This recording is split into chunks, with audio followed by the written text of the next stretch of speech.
the question's been asked, what is it that is present when stillness and movement meet? Along with the question, what is the nature of emptiness? And those two questions still remain with us, but there is another question, and that question is, what is it that lies beyond Satchit Ananda? What is this state of mind that transcends existence, knowledge, and bliss? In an endeavor to explore the possibility of answering this question, there were several Zen stories told. But today, there are several Taoist stories. So let's see what they evoke in us relative to this question. The first story is about the great poet and philosopher Lao Tze. Now, Lao Tze was on his way to the capital city when all of a sudden he turned around and retraced his steps. And in doing so, he encountered on the road one of his old masters called Po Hun. And Po Hun said to Lao Tze, "I thought you were going to the capital. Why are you now returning?" And Lao Tze said, "It's because I'm afraid. I stayed at an inn, and the innkeeper showed me great deference and respect, giving me attention far greater than was given to any of the other patrons. So it seems that I'm attracting to me this respect and deference. If this is the case with simple innkeepers who are not politicians and have simple minds and do not earn a great deal of money, how will it be when I get to the capital, where I will encounter generals and advisors who will seek my advice?" And Po Hun said, "Even if you do not go to the capital, you will not be able to stop people from gathering around you." But Lao Tze went to settle in a quiet place, but it wasn't very long before he had many people coming to gather around him. And then one day, his ex-teacher came by to visit him. But when he arrived at Lao Tze's door and saw the great number of shoes that were lined up outside, he took his staff and was about to take his leave when several of Lao Tze's students told him that his master was leaving, and he quickly ran outside barefoot and stopped his master on the road and said, "Master, why did you not stay? Why will you not give me advice?"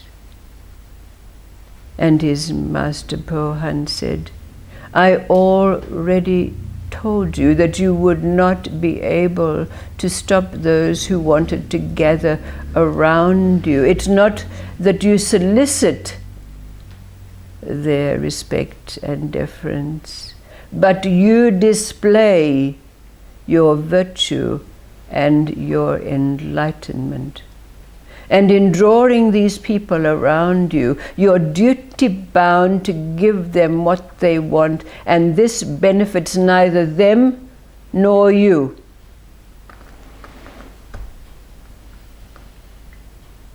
And then the second story is about that great master and author of the I Ching, Lao Tze. And there was a student of the great Lao Tze who was called Wan Ho. Now Wan Ho met Lao Tze on the road as he was traveling on pilgrimage. And at their encounter, Lao Tze looked into the eyes of Wan Ho and then looked up at the sky and said to him, I thought you were eminently teachable, but I can see that you have no possibility to learn. And Lao Tze turned and went on his way. But Wan Ho was quite shattered by this encounter, so he followed his master until they arrived at an inn. And when they entered the inn, after they'd had a repast, Wan Ho went and obtained a bowl of hot water and a cloth and took them to his master Lao Tze so that he could wash. And after he'd done so, when Lao Tze was settled, Wan Ho took off his straw sandals and kneeling and crawling towards his master, he said, Master, when you said that I am not teachable, would you please explain? And his master, Lao Tze, said, those who have virtue do not display their virtuousness. Those who are enlightened do not appear perfect. You are arrogant and haughty. And so Wan Ho was quite again abashed by this.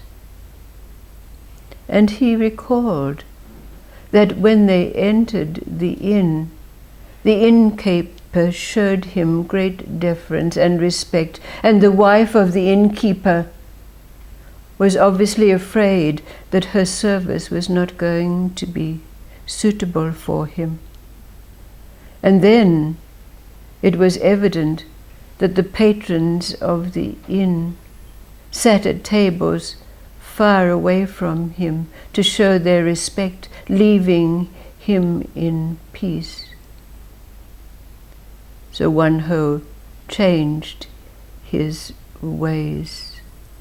And several days later, the innkeeper was joking with him, and patrons fought amongst themselves to sit at his table.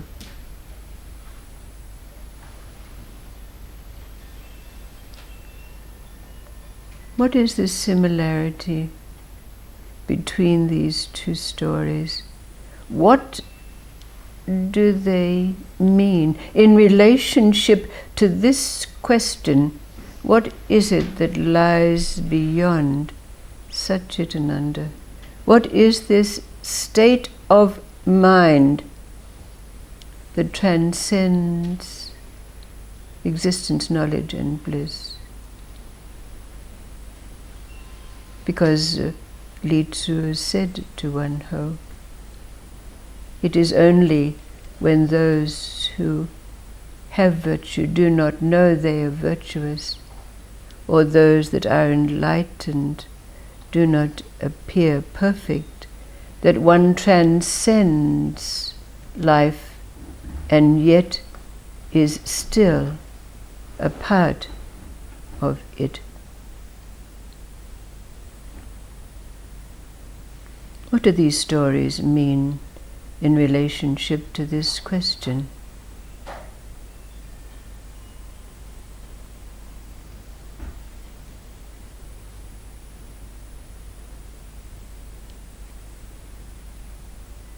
Is it acceptance of self?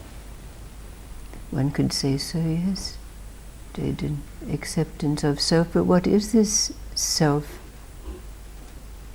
when we become virtuous and enlightened?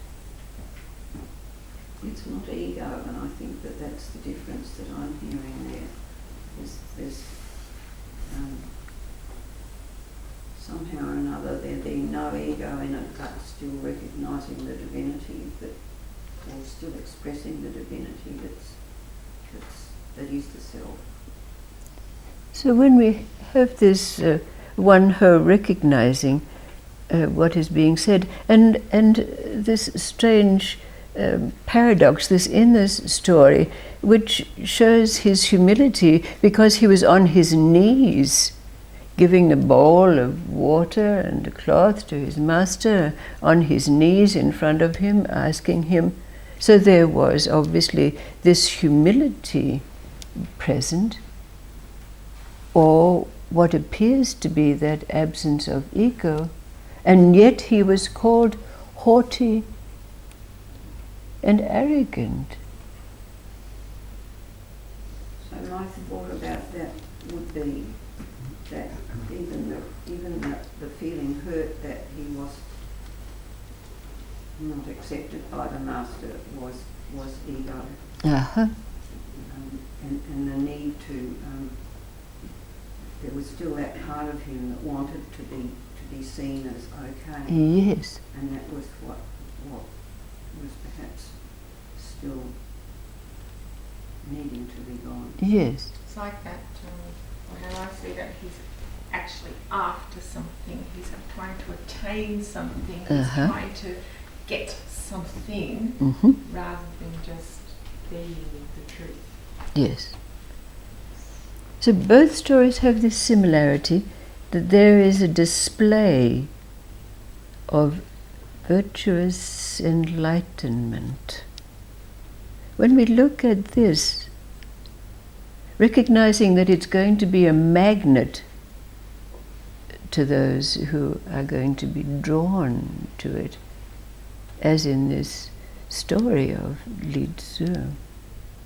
How do we not? What was the change that needed to take place in Wan Ho for all of a sudden the innkeeper to come and start joking with him, and people vying to sit at his table in friendship and being ordinary?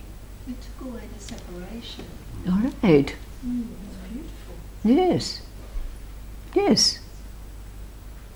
So what is this display of virtuousness and enlightenment? How does it appear? It's needing others to see and acknowledge you. All right. All right. Needing others to see our virtuousness and our enlightenment.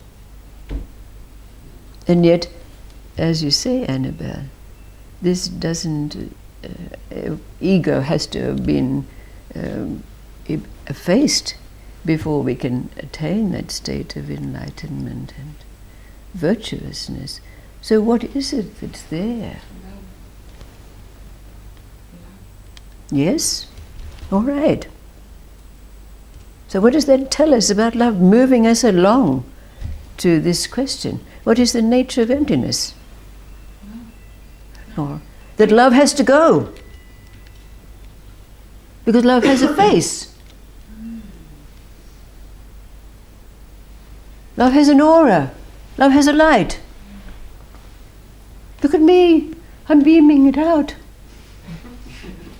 How can you be ordinary in that way? Not possible. It's sort of a, it's sort of a, how can I say, a tunnel that you have to go through, at which point you have to completely embrace your humanity. Aha. And that humanity is everything. It's messy, it's ugly, it's embarrassing, it's awkward, it's up, it's down, it's all of these things that when you were saying, what does virtuousness look like? I think, the New Age is sort of trained us to think that an enlightened person has a perfect life, an enlightened person has everything together, an enlightened person has lots of money because they go together, and all of these sorts of things, so that, you know, if we're not like that, then there's the gap.